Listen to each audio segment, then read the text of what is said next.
Vous êtes combien dans la boîte là aujourd'hui? On doit être, alors toutes les boîtes, un tout petit peu moins de 100. Et dans Splasher, Splasher, on est une trentaine. trentaine? Ok. En fait, si tu veux, Splasher, c'est une boîte qui a atteint un plateau.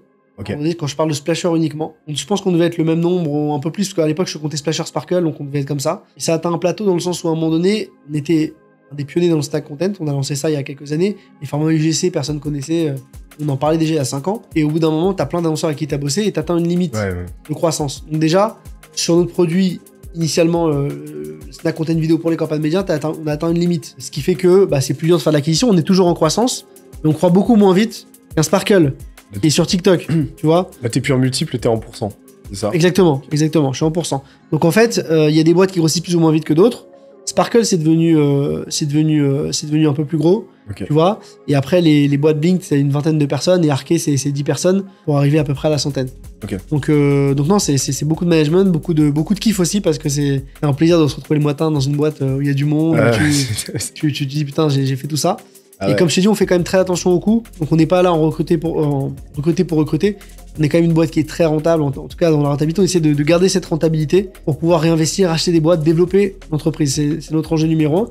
Et un autre truc important aussi, c'est qu'on a associé beaucoup de nos employés. Presque la moitié des employés qui sont associés au capital. Certains ont des parts assez importantes, qui valent presque quelques millions d'euros. Donc c'est assez intéressant, parce qu'ils nous ont rejoints au tout début. Et t'en as d'autres qui sont arrivés un peu après, qui ont aussi des participations. Donc on essaie aussi d'associer nos collaborateurs quand ils sont bons, quand ils veulent rester, quand ils veulent s'inscrire avec nous sur la durée. Comment tu gères la croissance d'une boîte comme ça? Enfin, parce qu'en 4 ans, c'est 2 avec 3 à 90. C'était quoi les paliers? Ça a été quoi les galères? La croissance de 3 personnes à 100, c'est déjà de se dire, je vais apprendre à faire, je vais comprendre comment faire. Okay. Donc je fais par moi-même au début, voir si c'est réalisable par un autre et jusqu'où il peut aller. Au début, on a beaucoup fait par nous-mêmes, et passé une certaine étape, on a commencé à recruter, et ça se fait progressivement. Ça se fait aussi, la croissance, elle se fait aussi par du rachat. Tu as ce qu'on appelle la croissance organique et la croissance externe. La croissance organique, c'est comment ton business en interne peut grossir et sur un marché. Donc tu peux le développer à l'international, tu peux le développer, tu vois. Et après, tu as la croissance externe qui te permet aussi de faire grossir sur le long terme ton organique. Exemple, j'ai Splasher qui est une agence de création de contenu. J'achète Blinked qui est une agence d'achat média qui fait de la médiatisation du contenu. J'ai racheté de la croissance. Et l'année d'après, ces 2 boîtes vont faire de la croissance organique parce que c'est une boîte commune. Donc c'est de la croissance organique, de la croissance externe, puis de la croissance organique, etc., etc.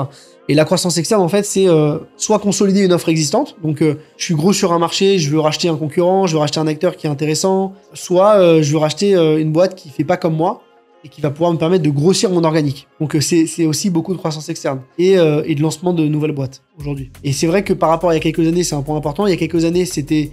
Tu vois, moi, j'ai monté une agence média il y a plus de 10 ans. À l'époque, et en fait on avait un métier, on faisait un métier.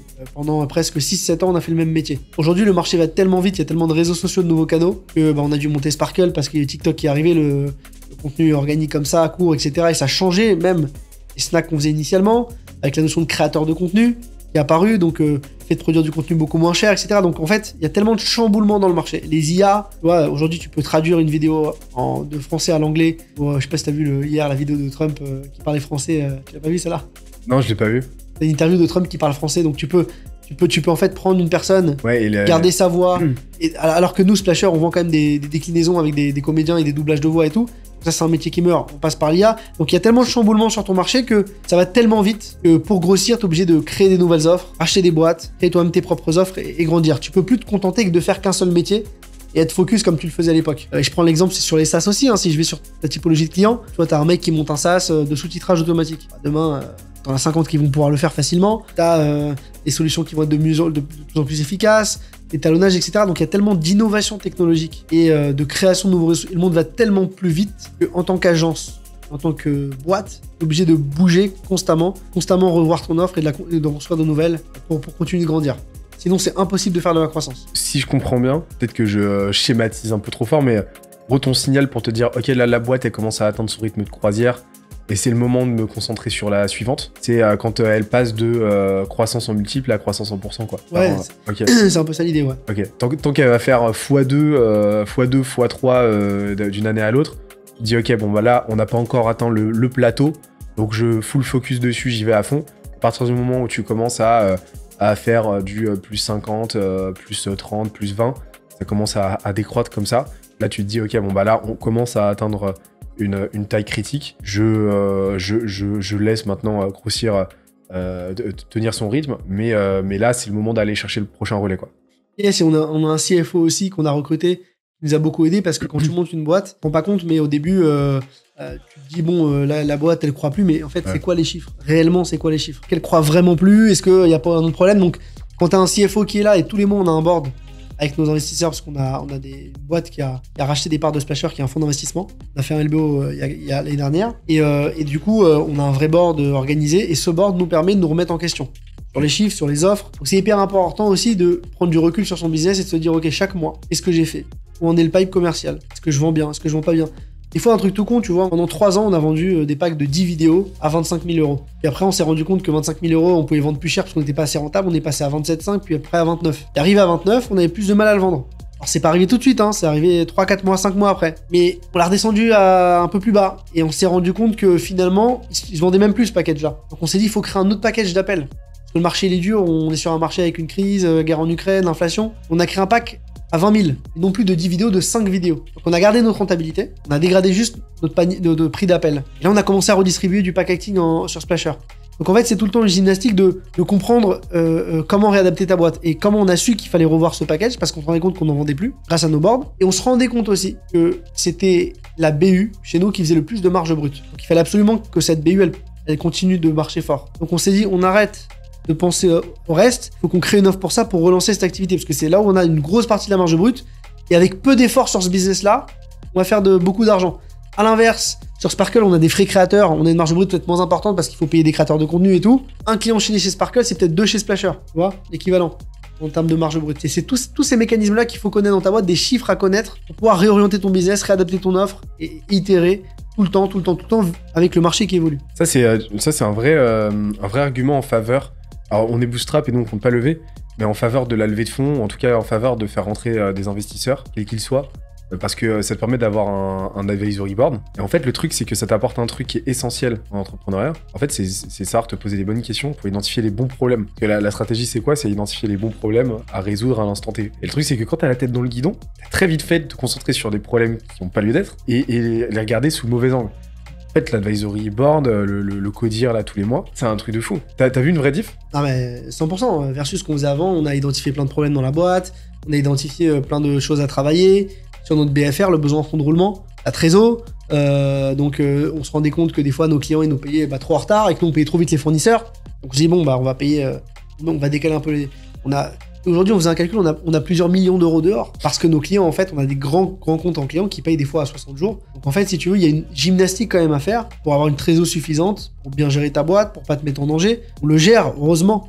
Et si on le gérait pas, on aurait pu couler la boîte, tu vois. Donc heureusement qu'on a toutes ces composantes en tête. Heureusement qu'on anticipe tous ces sujets. Je pense qu'il y a des entrepreneurs qui ont des super boîtes, mais qui ont un problème de BFR, de besoin en fonds de roulement et de trésor, qui va couler leur entreprise, alors qu'ils ont une super activité, un super produit. Donc le business, c'est dur, c'est compliqué, il y a plein de composantes. C'est sûr que la partie financière est capitale.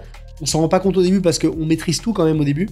On est une petite boîte, et puis plus on grossit, plus on a d'employés, il faut avoir des métriques un peu plus larges et des focus. Ça, c'est le gros piège des boîtes. Nous, à chaque fois qu'on s'est mis en sueur, c'était à cause d'un problème financier et pas d'un problème commercial. Ouais. Et ça, c'est le gros... Ouais, c'est la malédiction un petit peu des boîtes qui s'en sortent très bien commercialement. En fait, tu signes, l'argent rentre, tu dis ouais, tout va bien. En fait, est-ce que l'argent est vraiment rentré? Et en fait, ouais, est-ce qu'il est vraiment là? Est-ce que t'as été payé? Est-ce que t'as des... Tu vois? Donc tu mets des process en place, tu galères. Ouais, et le truc c'est que tu baisses ta garde. Et jusqu'au moment où t'accumules, parce que le BFR c'est un truc un peu piégeux. Ouais. En fait, ta trésorerie petit à petit elle s'effrite. En fait, d'un coup, t'as une grosse lame de fond avec une énorme sortie qui arrive d'un coup. T'as des décaissements, des charges, t'as des impôts, t'as de la TVA à sortir et tout. Et d'un coup, tu te retrouves un mois, blah, t'as les 3 quarts de ta trésor qui sortent. Tu te dis putain, le mois prochain on n'a plus rien les mecs. Et on sait pas combien va rentrer quoi. Et là, tu peux te faire très très peur, alors que ta boîte, elle fonctionne super bien. Commercialement parlant, elle fonctionne super bien, quoi. Nous, on anticipe tous ces sujets maintenant. On essaye de vraiment faire attention en amont. Ok. Tu fais attention à quoi pour avoir un bon BFR? Les chiffres. Je regarde tous les mois à combien de jours mes clients me payent. Ok. Donc le mois dernier, c'était genre 62 jours et le mois d'avant, c'était 51. Donc j'ai le détail en jours près. Le moment où j'ai livré la facture, le moment où j'ai été payé. Et donc j'ai le détail et j'ai le nombre exact d'argent que j'ai dehors. Le nombre exact de trésor que j'ai maintenant. C'est ce que je dois améliorer. Si je perds des jours c'est que je suis moins bon. Donc je travaille un nombre de jours, et donc c'est de la relance, c'est du machin. Donc il y a un arbitrage à faire. Après, il y a de l'exceptionnel. Il y a des clients qui déposent le bilan, ça arrive. J'avais Camailleux en client. Camailleux, ça a déposé le bilan. Et ça arrivera pas. Il y a des défauts de clients, tu vois. Ça peut arriver. Mais c'est dans la vie d'une entreprise. Faut pas. Moi, j'ai plus de pression vis-à-vis de ça. Et voilà. Donc, c'est comme ça que tu gères ta boîte. Mais il faut vraiment être à cheval sur les chiffres, bien regarder, bien vérifier, bien être alerte sur tous ces sujets et ne pas les laisser en mode je fais confiance, ça va aller et à la one again, j'y vais. Parce que sinon, tu peux sauter ta boîte comme ça.